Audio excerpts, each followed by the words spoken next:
Hello, good morning, नमस्कार। तो दोस्तों, अपने चल रहा था भारत की कृषि और भारत की कृषि को लेकर हमने 2 पार्ट कंप्लीट किए, यानी कि पीछे 2 वीडियो बना लिए हैं। अगर वो वीडियोस आपने नहीं देखे हैं तो इस वीडियो के नीचे डिस्क्रिप्शन में लिंक दिया जाएगा, वहां जाके आप देख लीजिए। और आज हम पढ़ेंगे भारत की कृषि का पार्ट 3 और 3rd पार्ट में आज प्रमुख रूप से हम बात करेंगे फसलों की। और फसल में हम बात करेंगे तो बोई जाने वाली, यानी कि ऋतुओं के आधार पर भारत में बोई जाने वाले वैसे 3 प्रकार की फसलें हैं। उनमें प्रमुख 2 ही है, एक खरीफ की फसल है और दूसरी रबी की फसल है। तो आज हम चर्चा करने जा रहे हैं खरीफ की फसल की। कौन सी फसल की? खरीफ की फसल की। चलिए चर्चा करते हैं। भारत की कृषि का पार्ट अपने पास कौन सा है? पार्ट 3 रहेगा। पार्ट कौन सा रहेगा अपने पास? 3rd part. और 3rd पार्ट में अपने पास कौन सी फसलें रहेगी? खरीफ की फसल। खरीफ की फसल। खरीफ की फसल की हम बात करें बुआई की, तो खरीफ की फसल की जो बुआई की जाती है वो की जाती है जून जुलाई में। जून जुलाई में बुआई की जाती है और अक्टूबर नवंबर में इसे काट ली जाती है। अक्टूबर और नवंबर। बस नॉर्मल सा प्रश्न है, पीछे पूछ लिया गया है इसे कि खरीफ की फसल की बुआई जून जुलाई में की जाती है और इनकी कटाई कब की जाती है? अक्टूबर और नवंबर में की जाती है। बुआई के संदर्भ में हम अपने को 2 बातें ध्यान में रखनी है, और 2 बात वो कौन सी है? वो है ग्रामीण शब्दावली के शब्द, ठीक है, जिन्हें बोले जाते हैं। तो ध्यान में रखना है नंबर 1 हड़ोतिया।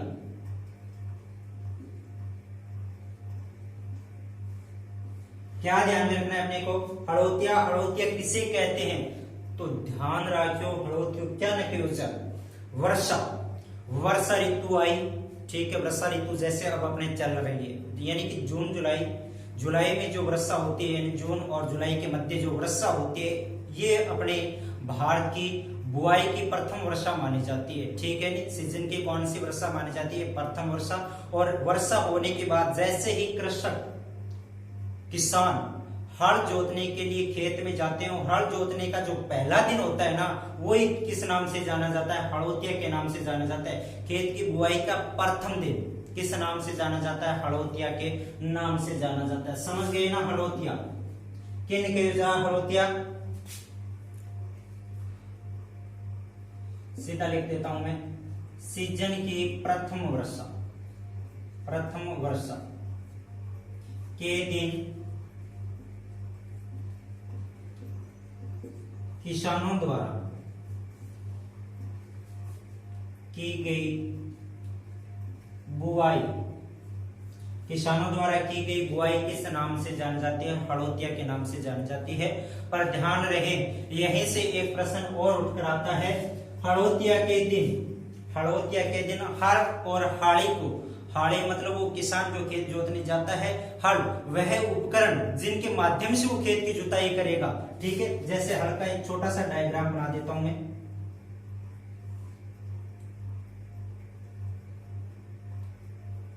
इस प्रकार से एक उपकरण होता है, यहां से बीज डाला जाता है और ये खेती को जोतने के काम आता है। तो हल और हाड़ी को एक 9 गांठों की राखड़ी बांधी जाती है। कितने गांठों की?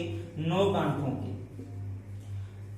हल और हाड़ी को 9 गांठों की राखड़ी बांधी जाती है। और ये 9 गांठों की जो राखड़ी बांधी जाती है, ये प्रमुख पीर, प्रमुख लोक देवता, कौन से लोक देवता? जहां पीर गोगा जी की बांधी जाती है, गोगा जी की।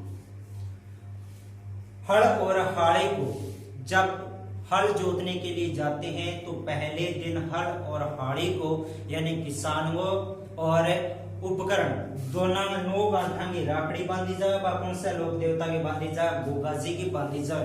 पर ये 8वीं एक प्रश्न और ध्यान में रखियो कि कृषि उपकारक देवता तो वह जाने जाए तेजा जी के नाम से। हल और हाड़ी के गांठा 9 गांठा की राखड़ी बांधी जाए। कौन सा लोक देवता की बांधी जाए? गोगा जी की। तो 8वीं थर 2 चीज ध्यान में रहेगी कि हड़ोतियों के उपयोग समझ में आगे बात कि सीजन की पहली वर्षा हुए, बिंग मां खेत की बुआई कर दी, बाई के कहलाई, हड़ोतियों कहलाई। हड़ोतियों ने 9 गांठा की राखड़ी बांधी जाए। कौन सा लोक देवता की बांधी जाए? तो गोगा जी महाराज की बांधी जाए, ठीक है। 8वां देखिए, 2 प्रश्न और ध्यान में रखियो। 8वां देखिए, 2 प्रश्न और के ध्यान में रखने हैं। अब इसके बाद में हम बात करें तो एक नाम आता है चावल का, या इसे सुआरा बोला जाता है, चावल या सुआरा। और अपने भाषा में बात करें तो इसे फट्टा बोल देते हैं, फट्टा।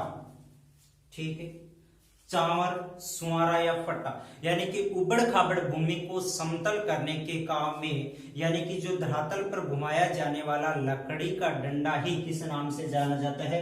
चावल, सुआरा या फट्टा के नाम से जाना जाता है, या फिर इसे चौबदला के नाम से भी जाना जाता है। कई क्षेत्रों में से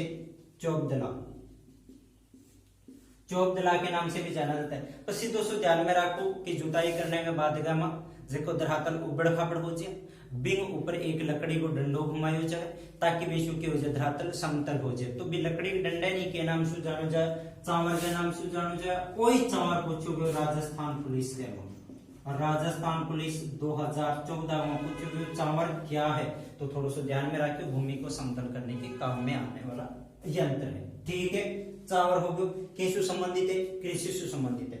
इन बाद में एक शब्द और ध्यान में रखना अपन, वो कौन सो रखना है? भाग फाटबो। कौन सो ध्यान में रखना है? भाग फाटबो। और भाग फाटबो, भाग फाटी आपा के बोलते हैं, भाग फाटी झंझर के। ठीक है, झंझर को उसको बोला नहीं आपा, शु करता रहो उगजा। ठीक है, ग्रामीण क्षेत्र में थोड़ा सा ध्यान करियो, पूछो भाग फाटबो। जो सूर्य उदय टाइम से थोड़ा पहले यानी 2-1 घंटा पहले की बात करी जाए, यानी आपा अपने भाषा में कहते हैं झंझर को हो रही है। ठीक है, तो वही यानी कि लगभग 4, 3:30 और 4 बजे सुबह का टाइम, 3:30 और 4 बजे टाइम जब देखो जाए तो भी टाइम में इनके नाम से जाना जाए, भाग फाटो नाम से जाना जाए। और वो शब्द मुख्य रूप से कृषकों के लिए उपयोगी, कृषक इन्हें सारा ज्यादा काम में लिए जाए, क्योंकि जब हल जोतन खातर खेत में जाए तो वह कौन सा टाइम जाए? भाग फाट पे टाइम जाए। और खेता में हल जुताई कर लाग रहे खेत की, तो बिन सागे सागे और तेजा जी का भजन भी करे, तेजा टहल भी गावे। ठीक है, तो इन हिसाब से थोड़ा सा ध्यान में रखना अपन। एक तो हड़ौती ध्यान में रखना, इन बाद में एक चावल ध्यान में रखना है, और इन पास आपका बात करा तो के ध्यान में रखना है? भाग फाट वो ध्यान में रखना है। अब आपका आगे चर्चा करी जाए, आगे देखिए तो अब कृषि से संबंधित बात करी जाए तो भारतीय कृषि अनुसंधान संस्थान, भारतीय कृषि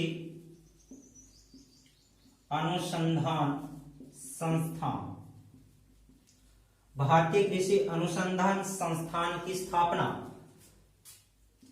की गई थी इसकी नई दिल्ली में। ठीक है, नई दिल्ली कब की गई?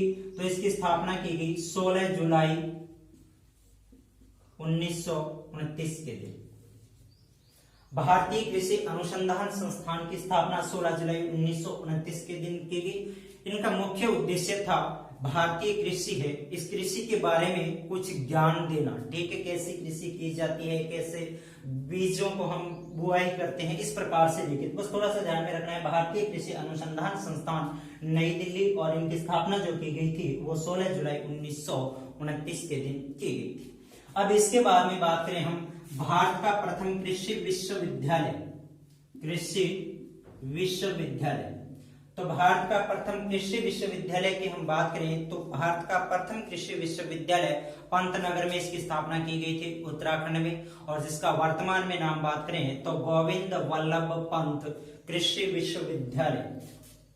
कृषि विश्वविद्यालय कहाँ है? पंतनगर,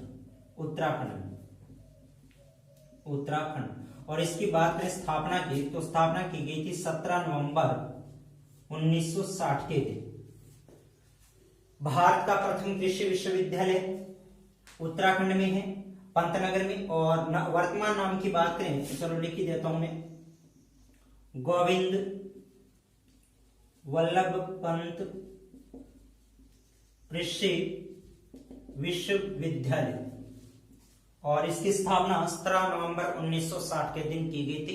तो ये तो थी अपने कृषि के बारे में थोड़ी सी सामान्य जानकारी। और अब लेके चलते हैं आपको भारत की प्रमुख फसलें, और फसलों में हम बात करेंगे हम खरीफ की फसल। और खरीफ की फसल में ही हम बात करने जा रहे हैं आज राइस की, चावल की। खरीफ की फसल में हम कौन से पढ़ेंगे? चावल। चावल को और किस नाम से जाना जाता है? तो चावल को धान के नाम से भी जाना जाता है। किस नाम से जाना जाता है? धान के नाम से जाना जाता है। ठीक है, अब यहीं से एक प्रश्न पीछे रह चुका है, और वो प्रश्न कौन सा था? चावल फसल है, खरीफ की फसल है या रबी की फसल है, वगैरह वगैरह। ठीक है, तो ये एलडीसी एग्जाम 2018 में प्रश्न पूछ लिए गए हैं, तो आपको पता चल गया होगा कि चावल है वो कौन सी फसल है? खरीफ की फसल है। अब चर्चा करते हैं हम खरीफ की। चर्चा किसकी करते हैं? खरीफ की। खरीफ के बारे में हम बात करें तो इस फसल को, यानी ये जो खरीफ नाम आया है, ये फसल की बुआई अपने कौन से महीने में पड़ी थी? जून और जुलाई में पड़ी थी। जैसे अब इनकी सीजन है, यानी कि निकल चुका है, अब तो 15 जुलाई इसकी लास्ट होती है, 15 जुलाई, और आज बात करें तो 16-17। ठीक है, तो खरीफ को और किस नाम से जाना जाता है? तो अब जो अपने महीने की बात करें, यानी जुलाई में, अब जो हिंदी महीनों में बात करें तो हिंदी महीनों में अब चल रहा है श्रावण। कौन सा मास चल रहा है? श्रावण महीना चल रहा है। तो श्रावण महीना चलने के कारण इसे बोला जाता है सावणु।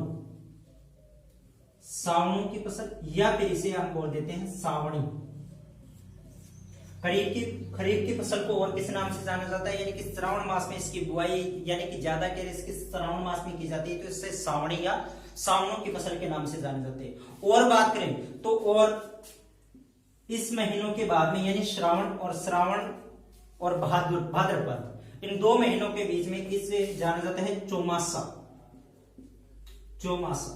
अत्यधिक धूप, अधिक वर्षा, तो इस सीजन को किस नाम से जाना जाता है? चौमासा के नाम से जाना जाता है। ये अपने ग्रामीण शब्दावली के शब्द हैं, थोड़ा सा ध्यान रखिए। कौन से महीनों को? श्रावण और भाद्रपद महीने को चौमासे के नाम से। तो अब यहाँ वर्षा हो रही है, और महीना कौन सा? अपने सावन भाद्रपद। और इस भाद्रपद महीने में किसकी बुआई की हुई है? अपने फसल की, खरीफ की फसल बो रखी है अपने, तो इसे बोलेंगे हम चौमासा की फसल।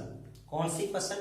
चौमासा की फसल। तो ध्यान रहेगा कि खरीफ की फसल की प्रमुख उपनामों की हम बात करें तो इसे सावणों की या फिर सावणी बोल देंगे, या फिर किस नाम से जाना जाता है? चौमासे की फसल। अब यही थोड़ा सा ध्यान में रखना है। एक प्रश्न और, वो प्रश्न कौन सा है? वो आता है लावणी। जी, लावणी क्या होता है? लावणी क्या है? तो लावणी की हम बात करें तो मुख्य रूप से खरीफ की फसल को किस नाम से जाना जाता है? लावणी के नाम से। ठीक है, इस फसल की हम कटाई करेंगे। कौन सी फसल की? खरीफ की फसल की। खरीफ की फसल की कटाई करना किस नाम से जाना जाता है? लावणी के नाम से जाना जाता है। अरे सुन लो के नाम लावणी आ रही है, कौन सुन लो? अरे देखो,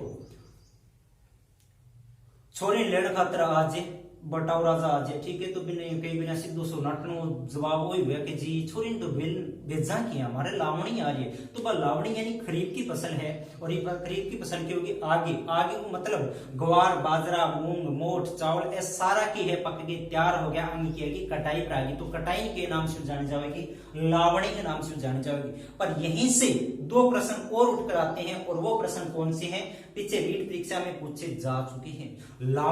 लावणी की बात करें तो 2-3 महापुरुष हुए हैं जिनके आराधना में लावणी गाई जाती है। अब लावणी है क्या? वो महापुरुष कौन से? पहले तो हम चर्चा करते हैं उन महापुरुषों की। वो महापुरुष कौन से? देखो, लावणी शब्द है जो यहाँ सावणी की कटाई में भी काम में ले रहे हैं। किन की कटाई में? सावणी फसल की कटाई में। कटाई ग्वार, मूंग, मोठ, बाजरा की कटाई किस नाम से जानी जाती है? लावणी के नाम से। समझ में आ गया? यानी कि ये कृषि से संबंधित है। अब आते हैं महापुरुषों के बारे में चर्चा करते हैं। कौन से हैं वो महापुरुष? तो महापुरुषों की हम बात करें, जैसे गोपीचंद हो जाएंगे, राजा गोपीचंद, और इसके बाद में राजा भर्तृहरि, और कौन सा हो गया? राजा भर्तृहरि, और राजा मोरध्वज।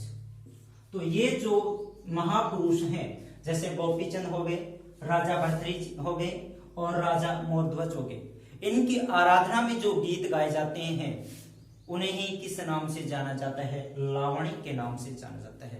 तो मुख्य रूप से राजस्थान में 3 महापुरुषों की लावणियां हैं जो बहुत ही इंपॉर्टेंट है। ठीक है, ध्यान में रह जाएगा। ठीक है, अब चलते हैं हम चावल पर। आइए, चावल को किस नाम से जाना जाता है? चावल को धान के नाम से भी जाना जाता है।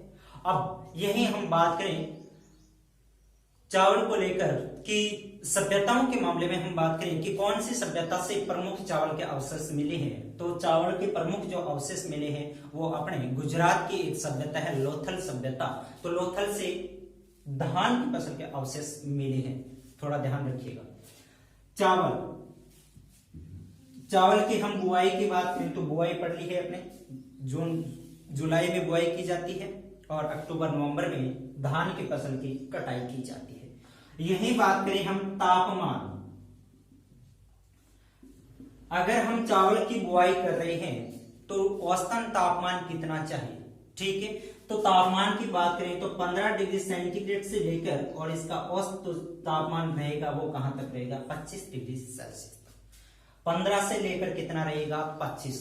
यही हम औसतन वर्षा की बात करें कि चावल की बुआई तो कर रहे हैं पर वर्षा कितनी चाहिए अपने को, तो वर्षा चाहिए अपने को औसतन 150 सेंटीमीटर। वर्षा कितनी चाहिए अपने को 150 सेंटीमीटर, ठीक है। अब हम चावल की बुआई तो कर रहे हैं पर चावल की बुआई हम भारत में बात करें तो लगभग 3 प्रकार से की जाती है। कितने प्रकार से चावल की बुआई की जाती है, 3 प्रकार से। और 3 प्रकार कौन कौन से, तो नंबर 1 की हम बात करें तो औस विधि से कृषि करना, नंबर 2 की बात करें तो बोरो हो जाएगी और नंबर 3 की बात करें तो हो जाएगी अमन। औस, बोरो और कौन सी हो जाएगी अमन हो जाएगी, ठीक है। इसी प्रकार से हम अपने ध्यान में रखेंगे। अब ये 3 प्रकार है जो भारतीय कृषि में यानी कि चावल की बुआई की जाती है। अब भारत में जो सर्वाधिक बुआई की जाती है चावल की वो कौन सी विधि से की जाती है, अमन विधि से की जाती है। अब अमन विधि कौन सी है, यानी बीज छिड़क की बुआई की जाती है और बात करें तो रोपण विधि से भी बुआई की जाती है। बोरो की बात करें तो बोरो को जापानी विधि के नाम से जाना जाता है, जापानी विधि। और जापानी विधि की हम बात करें तो जैसे अपने भारत में फसल की बुआई हो रही है कौन सी की, चावल की, तो कई जगहों पर बीज को छिड़कर बुआई की जाती है और कई जगह इनको रोपा जाता है, ठीक है, पौधारोपण किया जाता है। तो ये पौधारोपण की जो विधि है ये किस नाम से जानी जाती है, जापानी विधि। यानी कि ये जापान से अपने भारत आई और जापान से भारत आई का 1953 में अपने भारत आई थी। तो बोरो विधि, बीज को पहले एक पंजीर बनाया जाता है, फिर रोपण किया जाता है, पौधों की क्या की जाती है, रोपाई की जाती है, रोपण। तो चावल एक रोपण कृषि भी है, थोड़ा सा ध्यान में रखिए। औस, बोरो और अमन ये 3 प्रकार से अपने भारत में की जाती है, कृषि की जाती है 3 प्रकार से चावल की। आगे हम चर्चा करेंगे कि भारत में चावल के प्रमुख उत्पादक राज्य या फिर बोई के क्षेत्र, इनमें हम बात करें तो कौन कौन से प्रमुख राज्यों का नाम आता है। तो चावल के बारे में हम पढ़े कि भारत में प्रमुख चावल बोए जाने वाले राज्य, तो राज्य की बात करेंगे हम जैसे पश्चिमी बंगाल हो जाएगा, ठीक है। इसके बाद में हम पढ़ लेंगे पंजाब, इसके बाद में आंध्र प्रदेश, तमिलनाडु, ठीक है, और उत्तरी राजस्थान। और उत्तरी राजस्थान में हम बात करेंगे तो जैसे अपने गंगानगर और हनुमानगढ़ 2 डिस्ट्रिक्ट आ जाएंगे, ठीक है। तो चावल भारत में पश्चिमी बंगाल, पंजाब, आंध्र प्रदेश, तमिलनाडु और उत्तरी राजस्थान। यही बात की जाए सर्वाधिक उत्पादक की, ठीक है, यानी कि सर्वाधिक उत्पादन जो होता है चावल का वो कौन से स्टेट में होता है, तो भारत में सर्वाधिक चावल का उत्पादन जो करता है वो कौन सा करता है, पश्चिमी बंगाल। उत्पादन में अग्रणी राज्य कौन सा है, पश्चिमी बंगाल है। यही हम बात करें प्रति हेक्टेयर भूमि के हिसाब से कि प्रति हेक्टेयर निकाला जाए तो प्रति हेक्टेयर में बात करें तो प्रति हेक्टेयर में अग्रणी कौन सा रहेगा, पंजाब अग्रणी रहेगा। भारत में सर्वाधिक चावल का उत्पादन करने वाला राज्य पश्चिमी बंगाल। प्रति हेक्टेयर भूमि के हिसाब से सर्वाधिक उत्पादन क्षमता पंजाब। भारत में चावल उत्पादक और बोए गए राज्य तो पश्चिमी बंगाल, पंजाब, आंध्र प्रदेश, तमिलनाडु और उत्तरी राजस्थान। यही हम बात करें 2 नदियों की तो 2 नदियां कौन सी आएगी, कृष्णा और गोदावरी।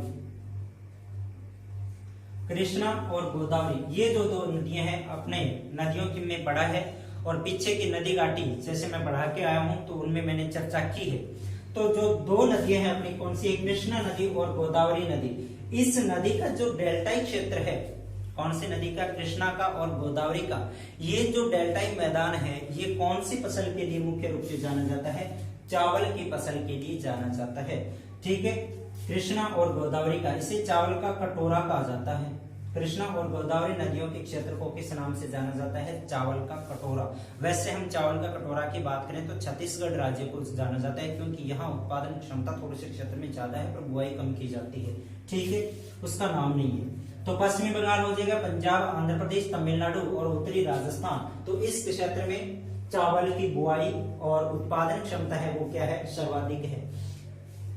ठीक है, यही हम बात करें तो चावल की कृषि जो संपूर्ण भारत में चावल की बुआई की जाती है, और कृषि के मामले में वो लगभग कितने प्रतिशत की जाती है, 47% कृषि की जाती है, किनकी, चावल की। और इस 47% का जो 62% है, 47% का 62% है, 62% की जो बुआई की जाती है वो कौन सी विधि से की जाती है, अमन विधि से की जाती है। कौन सी विधि से, अमन विधि से, यानी कि बीज छिड़क कर भी कर देते हैं और पौधा रोपण भी कर देते हैं। ठीक है, अब इसके बाद में पढ़े हम भारतीय चावल अनुसंधान संस्थान, कि भारतीय चावल की बात करा तो शोध संस्थान इनोकट है। ठीक है, तो भारतीय चावल शोध संस्थान, भारतीय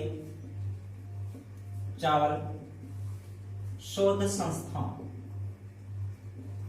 भारतीय चावल शोध संस्थान की बात करें तो ये है कटक, और कटक की बात करें तो कटक है ओडिशा के अंदर, ध्यान में रह जाएगा।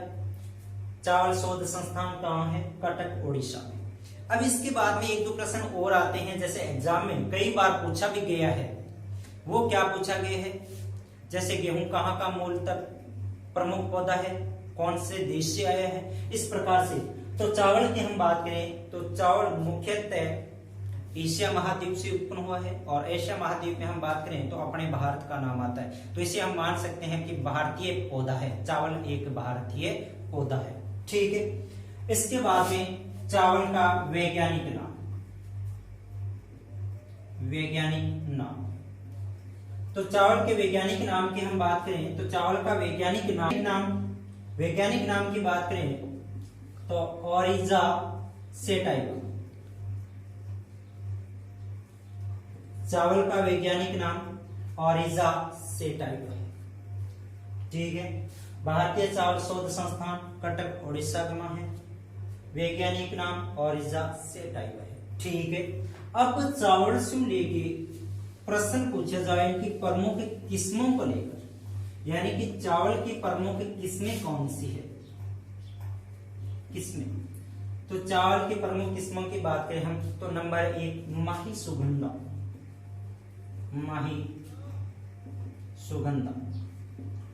इसके बाद में हम बात करें तो बासमती, और बात करें तो परमल, कावेरी और चंबल। ये भारत में बोई जाने वाली प्रमुख किस्में हैं। और वैसे चावल की हम बात करें तो बहुत ज्यादा किस्में हैं, यानी कि 3000 के पार संख्या में है। ठीक है, तो माही सुगंधा, बासमती, परमल, कावेरी और चंबल ये चावल के प्रमुख क्या है, किस्में हैं। अब यही पढ़ते हैं चावल में रोग, कि चावल में कौन सा रोग आता है। तो चावल में एक जो रोग आता है वो आता है अंगमारी रोग। ठीक है, और दूसरा इसमें आता है ब्लास्ट। अंगमारी और ब्लास्ट दो रोग आते हैं। अंगमारी आने से ये पौधा थोड़ा सा मुरझा जाता है, थोड़ा सा ध्यान में रखना है। और ब्लास्ट की बात करें तो ब्लास्ट रोग की पहचान तो चावल की जैसे पत्तियां होती है ना, उस पत्तियों पर नाव के आकार के चकत्ते पड़ जाते हैं, भूरे नाव के आकार। नाव देख लीजिए कि पानी वाली नाव। ठीक है, इस हिसाब से। ठीक है, तो ये पत्तियां पर चकत्ता बन जा, चकत्ते।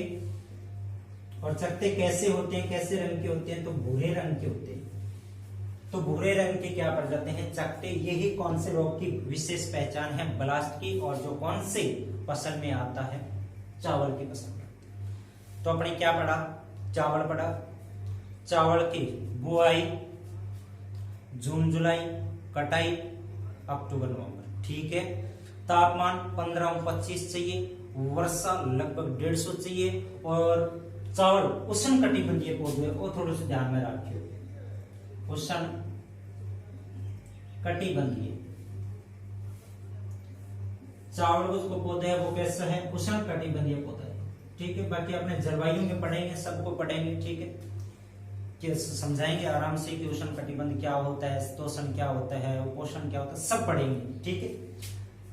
उष्ण कटिबंधीय पौधे है। भारत में चावल की बात करा, प्रमुख किस्म माही सुगंधा, बासमती, परमल, कावेरी है।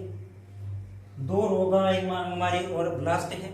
सारों ज्यादा पश्चिमी बंगाल में बोए जाए। प्रति हेक्टेयर का हिसाब से बात करा तो अपन कितना आ जाऊंगा, पंजाब में आ जाऊंगा, ठीक है। बोए जाने वाले राज्य की बात करा तो पंजाब ले लेवांगा, राजस्थान ले लेवांगा, राजस्थान कौन सा, उत्तरी राजस्थान ले लेवांगा, पश्चिमी बंगाल ले लेवांगा, आंध्र प्रदेश ले लेवांगा, तमिलनाडु ले लेवांगा। तो एक क्षेत्र के हो जाएगा चावल खाता प्रसिद्ध हो जाएगा, ठीक है। लेकिन बाद में नदियां से लेके बात करा तो 2 नदियां मत दिमाग में रखनी है कि चावल भंडार कौन सी 2 नदियां हैं, तो गंगा, कृष्णा नदी और गोदावरी नदी। यह चावल का के भंडार का रूप से जड़ जाए, एक क्षेत्र में चावल बहुत ज्यादा हो, ठीक है। तो आशा करूं थाने चावल ठीक लागे होगो। अगर ये वीडियो थाने पसंद लाए हुए तो लाइक शेयर सब्सक्राइब जरूर करियो। और हाँ, पीछे की कृषि अपने 2 बार पढ़ लिए, जिसका वीडियो नहीं देखे तो ये वीडियो नीचे डिस्क्रिप्शन में लिंक है, जाके फटाफट देख लियो। Thank you.